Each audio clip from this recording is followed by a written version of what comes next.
आदाब, सत श्री अकाल, राम राम, खमागणी दोस्तों। मैं रजनी स्वागत करती हूँ आपका हमारे चैनल द सक्सेस में। तो दोस्तों, ये करंट अफेयर है कल के जो आपके सामने पेंडिंग थे वो वाले।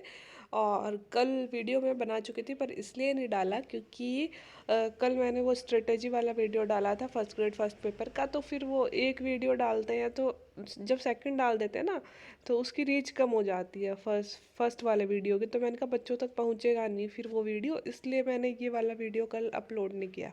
ठीक है। और अगर मैंने आपसे वादा किया है डेली करंट अफेयर का तो आप चिंता मत करो, ये मेरी गारंटी है कि मैं डेली करंट अफेयर्स आपको दूंगी। हो सकता है संडे की छुट्टी ले लूँ, बाकी हर दिन आपके पास में सोमवार से शनिवार तक के करंट अफेयर्स आएंगे। ठीक है। तो पहला क्वेश्चन है हमारे, सेना की हर मौसम में चीन सीमा तक पहुंचने वाली सेला सुरंग अगले महीने शुरू हो जाएगी। तो हालांकि ये सुरंग अभी शुरू नहीं हुई है, तो जब इसका इनोग्रेशन होगा तो ये फिर से सुर्खियों में आएगी। लेकिन करंट अफेयर्स का ये ही सुख है कि मैं हमेशा इसीलिए कहती हूँ करंट अफेयर बार बार नहीं पढ़ने पड़ते, मतलब रटने नहीं पड़ते, क्योंकि इनका रिविजन अपने आप ही होता रहता है, पुरानी चीज़ें दोहराई जाती रहती है अपने आप ही। तो सेला सुरंग के बारे में आप ये न्यूज़ पढ़ सकते हो। मैं आपको यहाँ पे धीरे धीरे करके पूरी तरह दिखा देती हूँ। मैं आपको इसके मेन मेन पॉइंट बता देती हूँ जिसके आपको नोट्स बनाने हैं। कि ये अरुणाचल प्रदेश और चीन की सीमा पर बनाई गई है। और यहाँ पे जो चीन वाली सीमा है इसे हम बोलते हैं LAC, मतलब लाइन ऑफ एक्चुअल कंट्रोल। और यह अरुणाचल प्रदेश के तवांग जिले में बनाई गई है। जैसा कि ये लिखा गया है कि 13,900 फीट की ऊंचाई पर यह बनी हुई है और यह हर मौसम में खुली रहेगी। ये वाली जो सुरंग है वो, मतलब हर मौसम में हम चीन की सीमा वाला जो हमारा एरिया है उस पर हम पहुंच बना सकते हैं। और BRO द्वारा बनाई जा रही है। BRO मतलब हमारी वो एक संस्था है, बॉर्डर रोड ऑर्गेनाइजेशन, जो काम करती है हमारी सैन्य क्षेत्र मतलब सीमा वाले क्षेत्र में सड़कें बनाने का। ठीक है। और इसका उद्घाटन अभी अक्टूबर में अगले महीने में होने वाला है। ऊंचाई 13,900 फीट दे दी गई है। तो सेला सुरंग के बारे में आप क्वेश्चन डाल देना। सेला सुरंग कहाँ स्थित है? अरुणाचल प्रदेश के तवांग जिले में। और किसको जोड़ेगी? हमको चीन की सीमा से 12 महीने जुड़े रहने की, भारत चीन की सीमा से मतलब 12 महीने खुला रहेगा इसकी वजह से। और BRO द्वारा बनाई गई है। अक्टूबर में उद्घाटन हो जाएगा। ये इसकी इंपॉर्टेंट बातें हैं। अगली न्यूज़ पे चलते हैं। शांति निकेतन यूनेस्को की विश्व विरासत सूची में शामिल हो गया है। तो हमारी जो संस्था है शांति निकेतन यूनिवर्सिटी है। तो इसके बारे में जब भी कोई यूनेस्को वर्ल्ड हेरिटेज साइट की सूची में कोई भी संस्था या वस्तु आती है तो वो सुर्खियों में आ जाती है। तो हो सकता है इससे क्वेश्चन दे दिया जाए। तो सबसे पहले तो शांति निकेतन है कहाँ पे? तो शांति निकेतन पश्चिमी बंगाल के बीरभूमि जिले में है। इसके बारे में अगर आप देखना चाहो पूरी न्यूज़ तो मैं आपको स्लो करके दिखा देती हूँ, आप पढ़ लेना पॉज करके वीडियो को। ठीक है। अब इसके मेन पॉइंट्स मैं आपको बता देती हूँ। शांति निकेतन पश्चिमी बंगाल के बीरभूमि जिले में स्थित है। और 1921 में इसे राष्ट्रीय विश्वविद्यालय के रूप में स्थापित किया गया था। और देवेंद्रनाथ ठाकुर मतलब जो रविंद्रनाथ ठाकुर टैगोर है, हमारे ठाकुर भी बोलते हैं उनको, उन्होंने इसको स्थापित किया था। और रविंद्रनाथ टैगोर मतलब भूमि तो उनके पिताजी ने खरीद ली थी, पर यहाँ पे जो विश्वविद्यालय बनाने का काम किया था वो रविंद्रनाथ टैगोर ने किया था शांति निकेतन के नाम से। खुद रविंद्रनाथ टैगोर हमारे जो हैं पहले वो है नोबेल पुरस्कार विजेता जिन्हें साहित्य के क्षेत्र में नोबेल मिला था। अब अगर आप में से किसी को पता है कि उनको किस कृति के लिए नोबेल पुरस्कार मिला था तो आप नीचे कमेंट बॉक्स में कमेंट करके बता सकते हैं। और आज भी यह विश्वविद्यालय संचालित है। 6,000 से ज़्यादा विद्यार्थी आज भी यहाँ पढ़ते हैं। बस इतना ही लिखना है, इससे ज़्यादा इसमें कुछ नहीं लिखना है। ठीक है। अगला क्वेश्चन है, शूटिंग इलावेनिल क्लारीवान ने जीता गोल्ड और यह उनका वर्ल्ड कप में दूसरा गोल्ड मेडल है। तो यह हमारे लिए सौभाग्य की बात है कि इंटरनेशनल राइफल या फिर हम बोले पिस्टल कंपटीशन में हमारे देश को गोल्ड मिला है।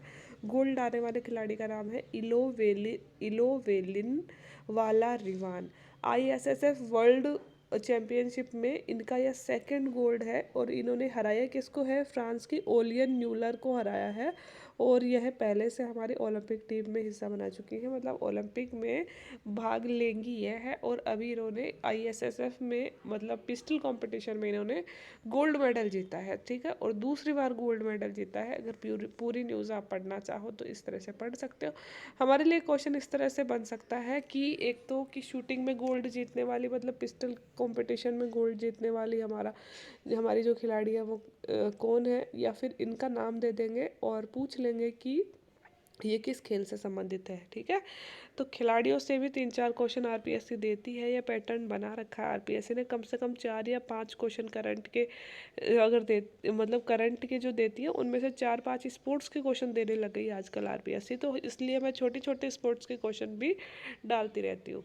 और हमारा जो लास्ट क्वेश्चन से फर्स्ट है, मतलब फोर्थ क्वेश्चन है, स्विंग लेती पिच पर भी श्रीलंका ने पहली बैटिंग चुनी, नतीजा 92 गेंदों में ढेर हुआ। और मेन पॉइंट यहाँ पे जो है वो है कि इंडिया ने एशिया कप जीत लिया है। और एशिया कप का इंडिया कितनी बार विजेता रहा है ये मैंने जानबूझ के नहीं लिखा है, कि देखो सबसे ज़्यादा एशिया कप जीतने वाली टीम बन गई है इंडिया, और दूसरे नंबर पे है श्रीलंका। आप कमेंट बॉक्स में कमेंट करके बताएंगे कि कितनी बार एशिया कप इंडिया जीत चुका है। यह जो मैच हो रहा था वह हो रहा था श्रीलंका में, और 92 गेंदों पर श्रीलंका, मतलब मैच आप सब लोगों ने देखा ही होगा, धमाकेदार मैच था। धमाकेदार क्या था यार, मज़ा नहीं आया, मतलब कि बहुत कम रनों में हार गई। कोई भी फाइनल मुकाबला होता है तो ऐसा नहीं होता, मज़ा नहीं आता, ठीक है। लेकिन ठीक है, हमारे लिए तो मतलब खुशखबरी है कि इंडिया इतनी 10 विकेट से जीत गई, ठीक है। तो यही है कि भाई एशिया कप हमने जीत लिया है, और कौन मैन ऑफ द मैच रहा और ये वो हमसे नहीं पूछे जाते। ये फोटो है यशोभूमि की, और यशोभूमि आखिर है क्या, तो इसके बारे में और देख लेते हैं। लास्ट न्यूज़ है, नई दिल्ली के द्वारका इलाके में हमारा जो ग्लोबल स्तर का कन्वेंशन सेंटर बनाया गया है, मतलब एक सम्मेलन, ये नहीं बोलते हम, एक हॉल बनाया गया है जिसमें बड़े बड़े सम्मेलन हो सकेंगे। इस हॉल की कैपेसिटी है 11,000 लोग एक बार में इसके अंदर आ सकते हैं। और अभी एक ऐसे हॉल का ही निर्माण, मतलब शुभारंभ किया था प्रगति मैदान में दिल्ली में ही, जिसको नाम दिया था भारत मंडपम, जिसमें अभी G20 सम्मेलन हुआ था। और इसकी कैपेसिटी थी भारत मंडपम की 7,000 लोगों की। यह भी एक तरह का हॉल ही था जिसे इन्होंने कन्वेंशन सेंटर बोल रहे हैं ये लोग।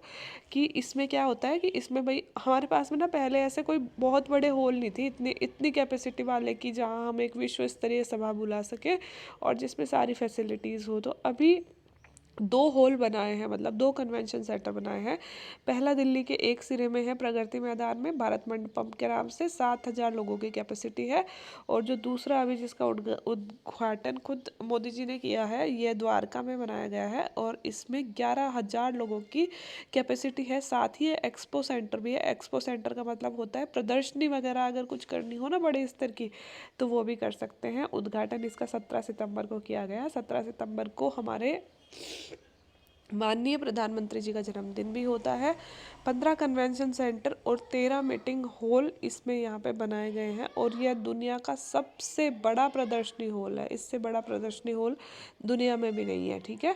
तो आपको इसके बारे में याद रखना है, पूछा जा सकता है। दोनों ही बड़े सुर्खियों में रहे हैं, यशोभूमि भी और भारत मंडपम भी। G20 की वजह से भारत मंडपम रहा है, और यशोभूमि अब उससे भी बड़ा बन गया है। तो आवाज़ बड़ी स्लो आ रही होगी, उसके लिए माफ़ी, क्योंकि बहुत तबीयत ना बिल्कुल भी ठीक नहीं है, फीवर हो रहा है लगातार 3 दिन से। संडे से जब से मैंने वो वाला वीडियो बनाया था तब से लगातार फीवर हो रहा है, और बिल्कुल भी ठीक नहीं हो रहा, ठीक है। तो थोड़ा सा एडजस्ट कर लेना। आवाज़ मैं चाह रही हूँ तो भी नहीं निकल रही, पर मैंने आपसे वादा किया था इसलिए कि डेली वीडियो आएंगे तो मतलब आएंगे, है ना। तो आज की न्यूज़ आपको मिल गई। आज के लिए इतना ही। टॉप 5 न्यूज़ जो मैं आपको बोलती हूँ ना, ये पढ़ लो, और जो मैं बोलती हूँ उसके करंट अफेयर तैयार कर लेना। आई होप कि कहीं ना कहीं मदद कर रही होगी। अगर आपकी मदद कर रही है ये न्यूज़, तो प्लीज़ वीडियो को स्प्रेड करने में मदद करें, मतलब लोगों तक पहुँचाएँ जिनको ज़रूरत है। साथ ही अपने कमेंट भी और अपने लाइक्स और अपने सजेशन नीचे डालते रहें, ताकि मैं खुद में और इम्प्रूव करती रहूँ और आपके लिए वीडियो ज़्यादा से ज़्यादा हेल्पफुल बनाती रहूँ, ठीक है। बाकी वीडियो देखने के लिए thank you so much, bye bye.